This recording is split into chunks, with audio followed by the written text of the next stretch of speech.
Bonjour tout le monde, merci d'être dans ce live, merci d'être présent. Bienvenue à tous ceux qui sont présents maintenant et bienvenue à toutes les personnes qui vont le regarder en rediffusion. Et qu'est-ce qu'on fait aujourd'hui? On va regarder comment travailler moins fort. C'est vraiment si vous êtes de ma génération, vous avez sûrement entendu dire que pour réussir, il faut y mettre les heures, il faut y mettre des efforts, que le succès, ça ne nous tombe pas du ciel comme ça, il faut travailler fort, puis c'est ça, hein? On reste au bureau longtemps, puis on s'investit, puis on y met des efforts. C'est vraiment tout ce qu'on a entendu. Allô? Bonjour Anne-Marie, ça va bien? Je suis contente de te voir. Ben moi, je ne te vois pas, mais toi, tu me vois, mais je suis contente que tu sois là. Alors, pour travailler fort, pour travailler un petit peu moins fort, parce que nous, de notre génération, en tout cas, si vous êtes de la mienne, c'est ça, on a appris qu'il fallait travailler vraiment fort. Par contre, on voit que les milléniaux, en ce moment, eux autres, ils ont vraiment une autre attitude. Eux autres, ils veulent le beurre puis l'argent du beurre. Nous autres, on nous a dit, non, non, non, tu ne peux pas tout avoir, il faut que tu fasses des compromis dans la vie. Mais les milléniaux, eux autres, ils veulent avoir une job payante, avoir du temps pour eux, du temps pour la famille, du temps pour les loisirs. Bref, ils veulent tout. Ils veulent le beurre et l'argent du beurre. Et peut-être qu'ils ont compris quelque chose que nous, on n'a pas bien compris encore. Que peut-être que c'est possible de tout avoir. Et je pense que oui, c'est possible. Alors, comment est-ce qu'on peut faire ça? Comment est-ce qu'on peut y arriver? En fait, c'est vraiment à l'aide d'une, pas une méditation, mais plutôt une relaxation énergétique. Donc, c'est de relaxer dans l'énergie pour avoir accès à beaucoup plus d'énergie. Donc, vous allez me dire, mais voyons donc, c'est bien contre-intuitif cette affaire-là. Tu me dis de prendre du temps que je pourrais travailler pour atteindre mes objectifs, puis tu me dis de prendre ce même temps-là puis de relaxer. Voyons donc, comment tu penses que je vais être capable de faire plus juste en relaxant? Et essayez-le. Donc, il y a une marche à suivre quand même. La première étape, c'est de s'ancrer, de vraiment se déposer dans la terre. Et je vois beaucoup mes clientes qui sont beaucoup dans les airs. On est beaucoup dans la spiritualité, on se branche en haut et on oublie de se brancher aussi à la terre. Et c'est très important parce que avec la terre, ça nous apporte une énergie pratico-pratique. Donc, pour passer à l'action dans le monde qu'on vit, dans le monde humain sur la Terre, bien, ça nous prend aussi une énergie pratique. Oui, évidemment, l'énergie, mais l'énergie pratique est très bonne à avoir. Donc, on se branche à la Terre. Il y a plusieurs façons de faire ça. Il y a des gens qui vont amener leurs racines profondément. Il y a des gens qui vont plutôt ancrer leur chakra de la base. Voyez ce qui est présent pour vous. Moi, j'utilise la méthode de David Router, qui est un Australien. Il y a un site, davidrouter.com. La méthode est sur son site à lui. C'est ce que j'utilise. Ensuite de ça, la deuxième étape, c'est de relaxer. Donc, c'est de détendre tout notre corps, de vraiment se déposer, de relaxer notre visage, notre tête, notre cou, d'y aller de haut en bas ou de bas en haut, mais vraiment, prenez le temps de détendre chaque muscle, chaque organe, chaque tissu de votre corps et relaxez-vous. Qu'est-ce qui arrive quand on relaxe? C'est comme si on fait de la place parce que quand on est contracté, c'est comme on est tout comme ça, il n'y a pas de place pour que l'énergie rentre, absolument pas. Tandis que quand on est relax, il y a beaucoup plus de place pour que l'énergie puisse circuler. La troisième chose, c'est vraiment de se centrer et de se centrer là où les Chinois utilisent, ils appellent ça le dantian. c'est vraiment environ deux doigts de large sous notre nombril. Donc, on focus notre attention sur ce centre-là et on amène notre respiration là. Souvent, on respire dans le haut du corps et on oublie de respirer dans le bas de notre ventre. Donc, vraiment d'amener notre respiration, notre attention dans le bas de notre ventre et ça va nous aider vraiment à relâcher toute la pression qu'il y a sur les épaules. Quand on respire plus profondément, c'est comme si la détente se fait automatiquement. La quatrième étape, c'est de s'ouvrir. Donc, de s'ouvrir complètement à recevoir. Hier, je travaillais avec une cliente en EFT et j'ai un petit peu de don de voyance aussi et ça fait partie de l'accompagnement en EFT que je fais avec les clientes. Et je voyais l'énergie qui essayait de rentrer dans la cliente et elle, il y avait comme une bulle là, hermétique autour d'elle et l'énergie n'arrivait pas à passer. Et ce que ça faisait en sorte, c'est qu'elle travaillait vraiment fort sans aucune aide de l'énergie. Souvent, on a le réflexe de « je suis capable toute seule ». Ben oui, on est capable toute seule, mais ce serait tellement plus simple si on laissait l'énergie entrer et collaborer avec nous. Donc, laissez l'énergie rentrer, ouvrez-vous à la recevoir. Soyez pas fermés. Donc, ça, c'est la quatrième étape. Laissez l'énergie rentrer. Donc, c'est vraiment de s'ouvrir. La quatrième étape, on s'ouvre.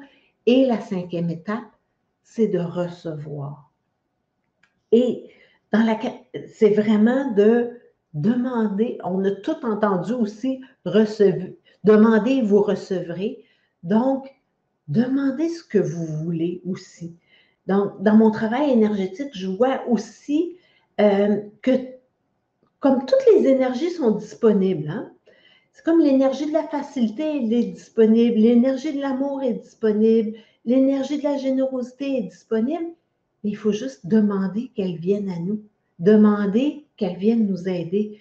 Donc, si vous avez quelque chose aujourd'hui à faire et vous aimeriez que ça se passe facilement, bien, demandez à l'énergie de la facilité d'être présente dans votre journée. Et si vous voulez vraiment que quelque chose, que vous avez vraiment besoin d'énergie, vous vous sentez fatigué, demandez à l'énergie d'être présente aujourd'hui, de venir remplir votre corps d'énergie pour avoir cette énergie disponible pour faire ce que vous avez à faire aujourd'hui. Donc, on récapitule, l'ancrage. On relaxe tous les corps, tout notre corps, on se centre et ensuite, on s'ouvre et finalement, on reçoit ce qu'on a demandé. Donc ça, ce sont vraiment les étapes pour recevoir de l'énergie. Donc, c'est une relaxation énergétique pendant laquelle on ne fait rien. Rien. On s'assoit et on reçoit l'énergie. Et cette énergie qui va être disponible tout au long de notre journée.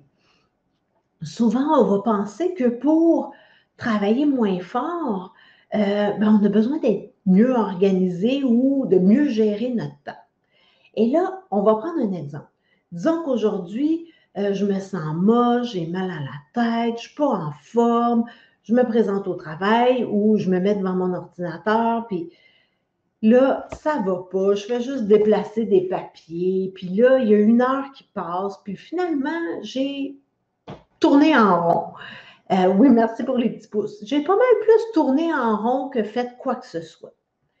Parce que mon énergie n'était pas là. Le lendemain, là, je me lève, je suis en forme, et puis j'ai fait ma relaxation énergétique, tout va bien.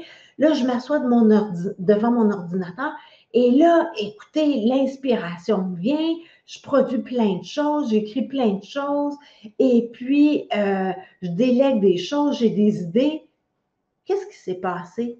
C'est la même heure qui vient de s'écouler. Et là, j'ai fait beaucoup plus de choses. Pourquoi? Parce que mon énergie était là. Donc, la relaxation énergétique va vous aider à travailler beaucoup plus de façon productive. Donc, oui, c'est bien de gérer son temps Et c'est très bien de gérer notre énergie. Donc, de consacrer du temps à avoir plus d'énergie. Et là, vous me dites, OK, c'est bien beau, Martine, mais tu as parlé juste d'énergie aujourd'hui, tu n'as pas tout parlé de FT. C'est où le lien?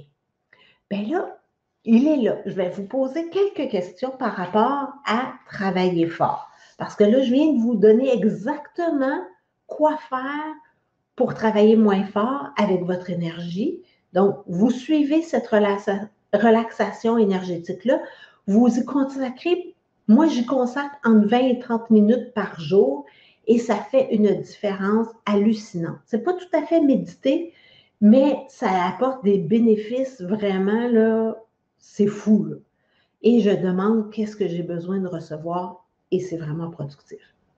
Et si on veut en plus utiliser l'EFT, je vais vous poser quelques questions. Elles vont être écrites sur mon blog par la suite. Donc, mais si vous avez un papier et crayon, vous pouvez les noter. Donc, la première question à se poser, c'est pourquoi est-ce que je travaille fort? Est-ce que ce sont des croyances? Est-ce que c'est ce que vos parents vous ont toujours dit? Est-ce que c'est votre conjoint qui vous dit ça? Est-ce que c'est votre critique intérieure qui vous dit ça? Pourquoi est-ce que vous travaillez fort? Est-ce que c'est la croyance que c'est la seule façon d'arriver au résultat que vous voulez? Faites juste voir. Deuxième question. Qu'est-ce que vous vous dites dans votre tête quand vous vous observez en train de travailler fort? Êtes-vous en train de vous dire, hey, là, tu travailles fort, bravo, félicitations, ou plutôt vous êtes en train de vous dire, ça n'a pas d'allure, cette affaire-là, là. C'est pas comme ça qu'il faut que tu fasses les choses. Vous voyez, c'est quoi votre discours intérieur quand vous vous dites ces choses-là? La question suivante, qu'est-ce qui vous motive à travailler fort? Est-ce que c'est l'objectif à atteindre? Est-ce que, moi, j'ai observé récemment que j'ai la tendance à travailler pour travailler. C'est comme si j'ai la croyance que, ben, dans la vie, il faut travailler, fait que travaille, hein?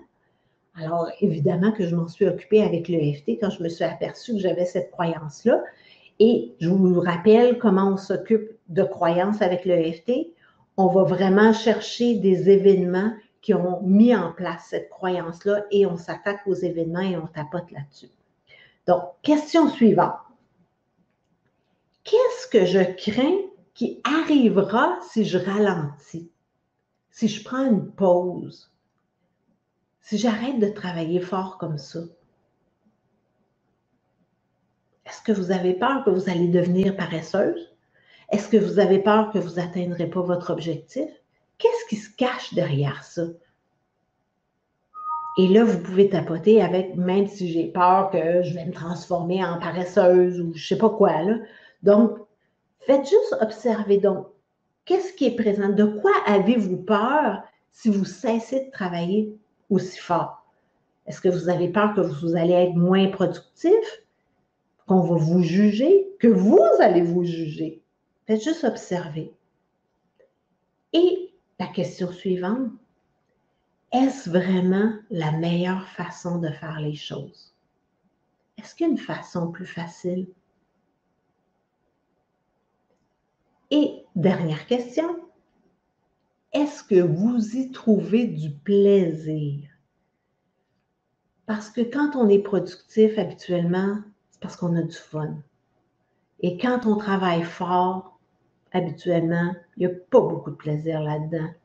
C'est comme moche, c'est pas le fun.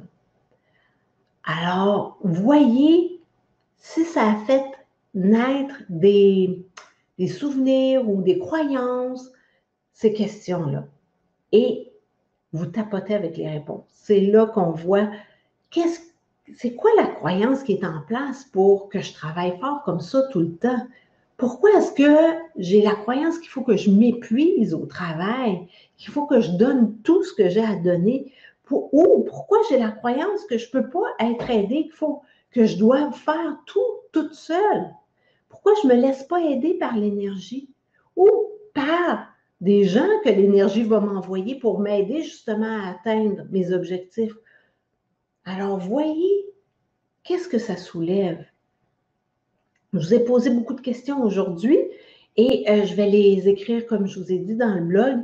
Et si vous avez cette croyance qu'il faut travailler fort et que vous ne savez pas comment vous en sortir, que vous aimeriez être accompagné, vous avez mon adresse courriel à l'écran.